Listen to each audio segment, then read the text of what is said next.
നമസ്കാരം. മലയാളി വാർത്തയിലേക്ക് സ്വാഗതം. കേരള തീരത്തും തമിഴ്നാട് തീരത്തും നാളെ രാത്രി 11:30 വരെ കള്ളക്കടൽ പ്രതിഭാസത്തിനും ഉയർന്ന തിരമാലയ്ക്കും സാധ്യതയുണ്ടെന്ന് ദേശീയ സമുദ്രസ്ഥിതി പഠന ഗവേഷണ കേന്ദ്രം അറിയിച്ചു. പുതുക്കിയ ഉയർന്ന തിരമാല ജാഗ്രതാ നിർദ്ദേശപ്രകാരം ഈ പ്രദേശങ്ങളിലെ മത്സ്യത്തൊഴിലാളികളും തീരദേശവാസികളും പ്രത്യേക ജാഗ്രത പാലിക്കണം.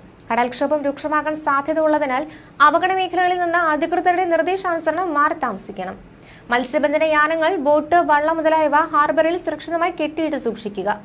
വള്ളങ്ങൾ തമ്മിൽ സുരക്ഷിത അകലം പാലിക്കുന്നത് കൂട്ടിയിടിച്ചാൽ അപകട സാധ്യത ഒഴിവാക്കാം. മത്സ്യബന്ധന ഉപകരണങ്ങളെ സുരക്ഷ ഉറപ്പാക്കുക. ബീച്ചിലേക്കുള്ള യാത്രകളും കടലിൽ ഇറങ്ങിയുള്ള വിനോദങ്ങളും പൂർണ്ണമായും ഒഴിവാക്കണം.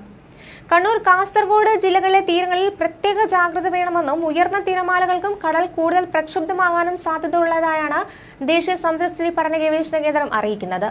ഇന്ന് കർണാടക തീരത്ത് മണിക്കൂറിൽ 35 മുതൽ 45 കിലോമീറ്റർ വരെയും ചില അവസരങ്ങളിൽ മണിക്കൂറിൽ 55 കിലോമീറ്റർ വരെയും വേഗതയിൽ ശക്തമായ കാറ്റിനും മോശം കാലാവസ്ഥയ്ക്കും സാധ്യതയുണ്ട്.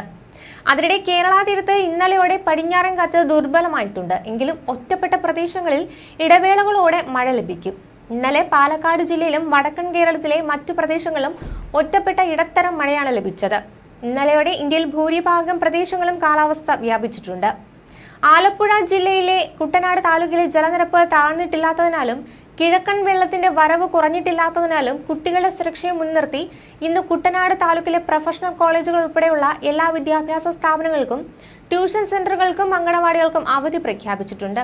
ജില്ലയിലെ ദുരിതാശ്വാസ ക്യാമ്പുകൾ പ്രവർത്തിക്കുന്ന വിദ്യാഭ്യാസ സ്ഥാപനങ്ങൾക്കും അവധിയാണ്.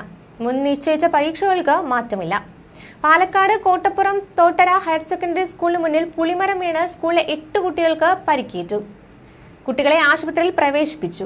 ആലപ്പുഴ മാവേലിക്കര തഴക്കര ഉമാമഹേശ്വര ക്ഷേത്രത്തിന് സമീപം നിർമ്മാണത്തിലിരിക്കുന്ന വീടിന്റെ കോൺക്രീറ്റ് തകർന്ന് 2 പേർ മരിച്ചു. കാലവർഷം ഇന്നലെ രാജ്യത്തിന്റെ ഭൂരിഭാഗം മേഖലകളിലും എത്തി. കേരള തീരത്ത് മഹാരാഷ്ട്ര വരെയുള്ള മൺസൂൺ മഴപ്പാത്തി ഇപ്പോഴും തുടരുകയാണ്. കഴിഞ്ഞ ദിവസങ്ങളിൽ സൊമാലി ജെറ്റ് സ്ട്രീം സജീവമായിരുന്ന സമയത്തും മൺസൂൺ മഴപ്പാത്തി ഉണ്ടായിരുന്നു. ഇത് തുടരുന്നതിനാലും കടലിൽ മേഘരൂപീകരണം നടക്കുന്നതിനാലും ഒറ്റപ്പെട്ട മഴ ഇടവേളകളോടെ കേരളത്തിൽ ലഭിക്കും.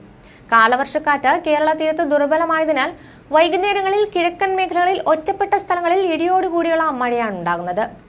അതേസമയം അടുത്ത 3 മണിക്കൂറിൽ പത്തനംതിട്ട, കോട്ടയം, തൃശൂർ, കണ്ണൂർ, കാസർഗോഡ് ജില്ലകളിൽ ഒറ്റപ്പെട്ട ഇടങ്ങളിൽ മിതമായ മഴയ്ക്കും മണിക്കൂറിൽ 40 കിലോമീറ്റർ വരെ വേഗതയിൽ വീശിയേക്കാവുന്ന ശക്തമായ കാറ്റിനും സാധ്യതയുണ്ടെന്ന് കേന്ദ്ര കാലാവസ്ഥാ വകുപ്പ് അറിയിച്ചു. സംസ്ഥാനത്ത് ദിവസങ്ങളെ തുടർന്ന് കനത്ത മഴയ്ക്ക് ഇന്നു മുതൽ ശമനമുണ്ടാകുമെന്നാണ് കാലാവസ്ഥാ വകുപ്പ് അറിയിക്കുന്നത്. മിതമായ മഴയ്ക്കാണ് സാധ്യത. കഴിഞ്ഞ ഒരാഴ്ചയിലേറെ കനത്ത മഴയാണ് സംസ്ഥാനത്ത് ആകെ ഉണ്ടായത്. വൻ നാശനഷ്ടങ്ങളും ഇതോടൊപ്പം ഉണ്ടായി. ന്യൂസ് ഡെസ്ക് മലയാളി വാർത്ത.